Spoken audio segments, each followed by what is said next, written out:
for ALS. And we are go for ALS. The Space Launch System is now counting down to liftoff of Orion on its maiden voyage to the moon. Launch team can no longer recycle the count.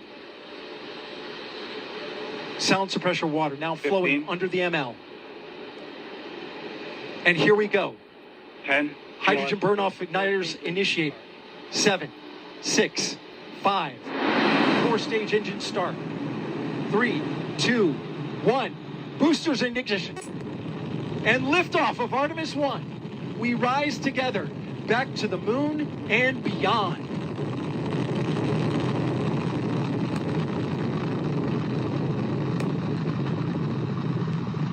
All 4 RS-25 engines on the core stage and 2 solid rocket boosters now propelling the vehicle at 128 miles per hour. Hearing good control on the roll from teams in Mission Control Houston. All good calls so far. Now 30 seconds into the flight of Artemis 1. First milestone will be for the vehicle to pass through max Q at about 1 minute and 9 seconds into launch. This is the greatest period of atmospheric force on the rocket.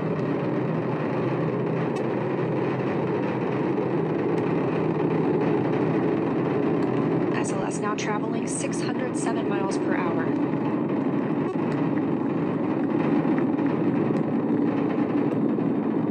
You're looking at 8.8 million pounds of maximum thrust. Quiet here in the loops in Mission Control.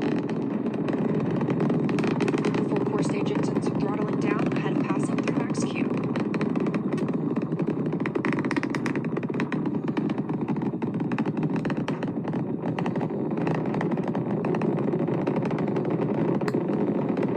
Now 1 minute, 21 seconds into the flight, traveling at 1,420 miles per hour.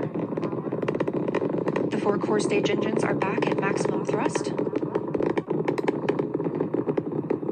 The next major milestone will be for the solid rocket boosters to cut off and jettison at about 2 minutes and 11 seconds into the flight, so about 30 seconds from now.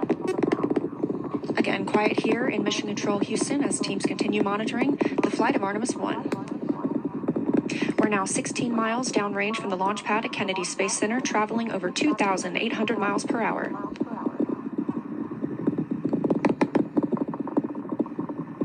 Standing by for solid rocket booster jettison and shortly thereafter.